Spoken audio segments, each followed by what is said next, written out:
Good evening, everyone. I'm Riley King, and welcome to the Riley King Newscast, right here on the Riley King Network. We have a lot of news to get to for this Tuesday evening, so let's begin. First up, podium order announced for CNN/Des Moines Register Democratic presidential debate. Former Vice President Joe Biden and Bernie Sanders of Vermont will stand at center stage in Tuesday night's CNN Des Moines Register Democratic presidential debate. Senator Elizabeth Warren of Massachusetts will be on the left of Biden, and former South Bend, Indiana Mayor Pete Buttigieg will be on the right of Sanders. Businessman Tom Steyer will stand next to Warren, and Senator Amy Coney Barrett of Minnesota will be next to Buttigieg. The debate, which will air on tonight at 9 p.m. Eastern Time exclusively on CNN, is the final face-to-face gathering of candidates before the February 3rd Iowa caucus. CNN's Wolf Blitzer and Abby Phillip, as well as the Des Moines Registry, Brianna, will moderate the debate at Drake University in Des Moines, Iowa. The podium order was based on an average of qualifying polls released in January. Candidates with the highest averages were placed in the center of the stage. Judge finds Merrimack County Sheriff guilty of aggravated DWI. Scott Hilliard to serve 5 days in Belknap County House of Corrections. Let's take a listen to that video from WMUR News 9, Tim Callery.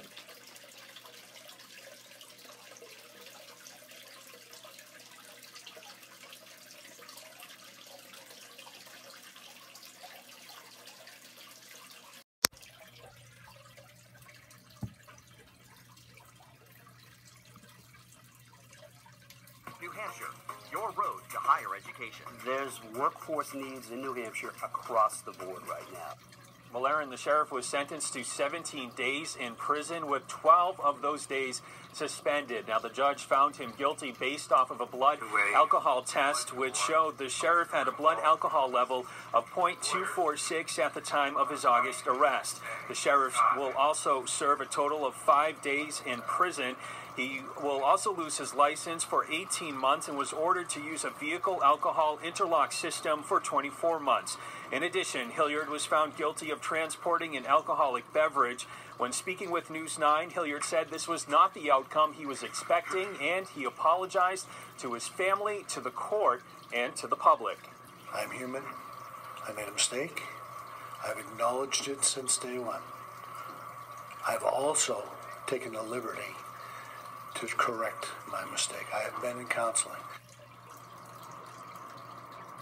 And now Hilliard would serve his time at the Belknap County House of Corrections. We're live here in Nashua. I'm Tim Callery, WMUR News 9. And Tim, quick question. Why will the sheriff not report to jail right away? Well, essentially, his defense team has 1 month to decide whether or not it will appeal this conviction. Right now, it's unclear if that will actually happen. Aaron?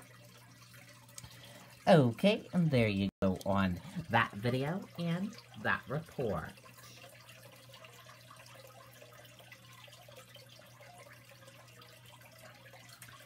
U.S. cybersecurity firm alleges Russian hack of Ukraine gas company. Gas company tied to Joe Biden's son, Hunter. Let's take a listen to that video from WMUR News 9.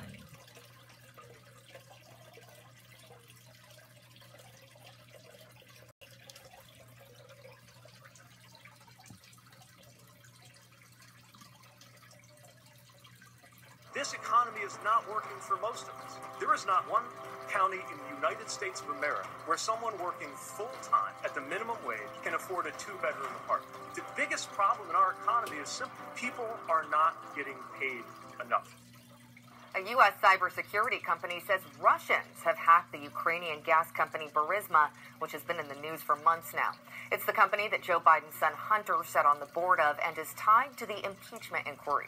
Tonight, a Granite Stater who works for that cybersecurity company is explaining how the hack happened. WMUR's Mike Cronin is live now with details. Mike? According to U.S. company Area 1 Security, back in November, Russian military agents launched an online campaign to steal the login information of people who work for Burisma Holdings. That cybersecurity company says the same Russian hackers behind the 2016 election interference have struck again, this time breaching Burisma Holdings. It's not clear what they were looking for or what information they actually got, but the timing of this is significant. New Hampshire State Senator John Morgan works for that U.S. security company and says this might suggest that Russians are looking to spread false information once again. What they're really trying to do is obtain significant amounts of information and then leak that information over the course of the 2020 election. It's a very similar process to what they followed over the 2016 election. And so we're just kind of seeing history repeat itself here again, sadly. Morgan says hackers were successful by setting up what appeared to be legitimate websites. Burisma employees would then enter their username and password, and then the online attack would begin. Live in the newsroom, Mike Cronin, WMUR News 9. Okay, and there you go on that video and that report.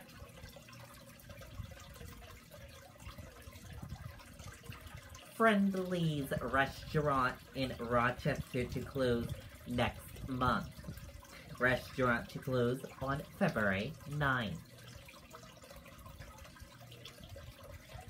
A Friendly's restaurant in Rochester will close in a few weeks, the company confirmed Tuesday to WMUR. The location on South Main Street in Rochester will close February 9th. A spokesperson said the company is offering employees severance packages and transfers to other Friendly's locations. After the Rochester restaurant closed, there will be 3 locations remaining in New Hampshire: Concord, Merrimack, and North Conway. The chain's first restaurant opened as an ice cream shop in Springfield, Massachusetts in 1935.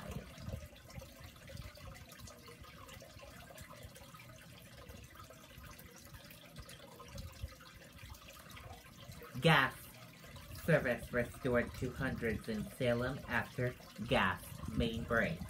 Crews worked overnight through morning to restore service. Let's take a listen to that video from WMUR News 9, Ray Brewer.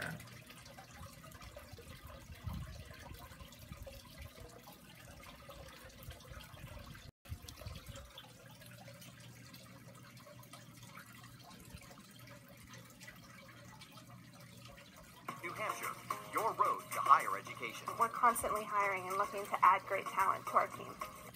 Aaron, some good news for those customers. Unitil says it has finished relighting all those who lost their gas service. Now, overnight crews restored service to critical buildings like assisted care facilities and schools. The company says one problem workers encountered was not having access to businesses during the off hours to relight pilots. Now, this time of year, heat is critical for every business, but especially for the Birth Cottage, which is a freestanding birthing center. The owner says they did make some changes, knowing there was no heat in the building. We anticipated the worst this morning. We all dressed warmly. We hoped for the best. If it had been below 50, we were going to cancel our office hours, but I knew crews were in the area to turn back the heat. Now, Feldhusen says they do have another center in Milford, so they could have sent women in labor over there. But she says now they'll also be exploring alternative heating sources in case something like this happens again. In the studio, Ray Brewer, WMUR News 9. Okay, and there you go on that video and that report.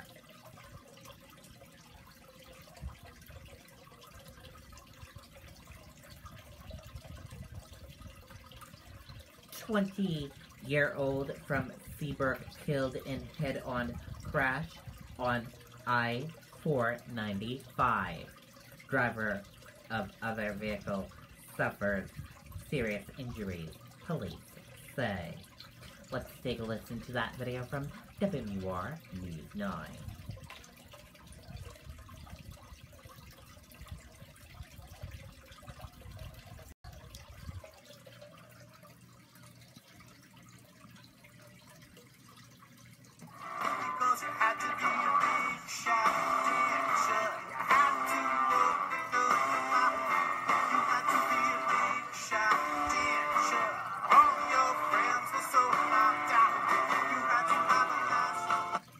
Seabrook man is dead following a head-on crash on 495 in Salisbury, Massachusetts.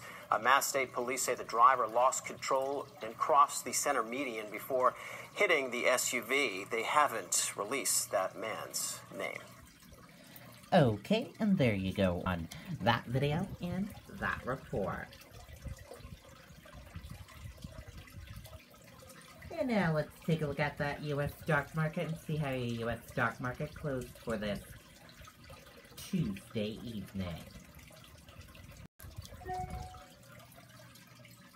And here's a look at that U.S. stock market for all of you for this Tuesday evening. Your Dow Jones Industrial Average closed in the green and went up. Your Nasdaq closed in the red and went down. S&P 500 closed in the red and went down. Gold closed in the green and went up. Oil closed in the red and went down. US 10-year closed flat. Euro/USD closed in the red and went down. And VIX closed in the green and went up.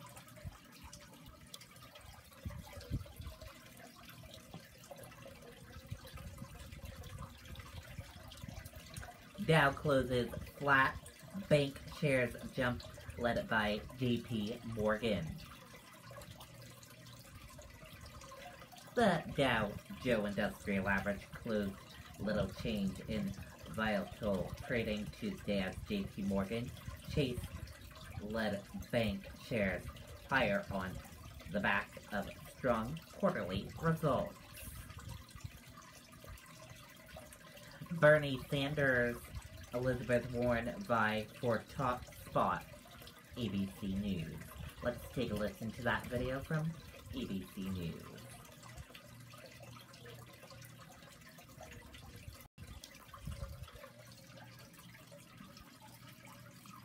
We're going to go to the race for the White House now, and tonight's final Democratic debate before the first votes in Iowa.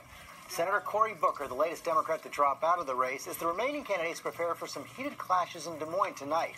Lindsay Davis is on the scene, and Lindsay, we're already seeing a skirmish between Bernie Sanders and Elizabeth Warren.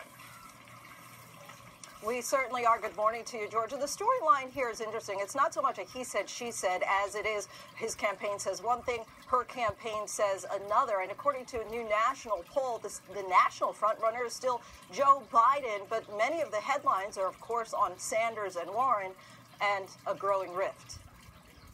The stage is set for a fiery debate tonight here in Iowa as tensions rise between Senators Elizabeth Warren and Bernie Sanders.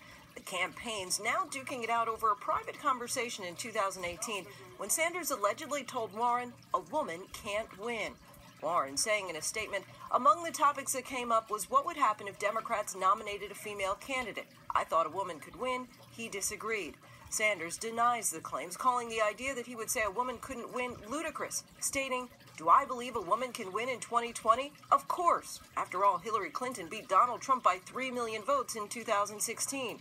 The Warren campaign also taking issue with a report alleging Sanders volunteers are slamming her as a candidate of the elite, unable to expand the Democratic base. But despite a recent Des Moines Register poll showing Sanders surging to the top in Iowa, a new Quinnipiac poll suggests nationally the candidate to beat is still Joe Biden.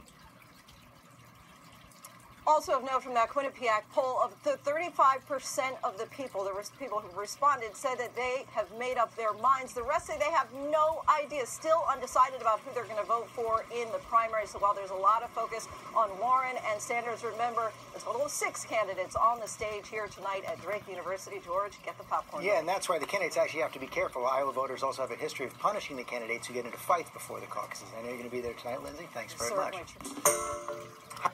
Okay, and there you go on that video and that report.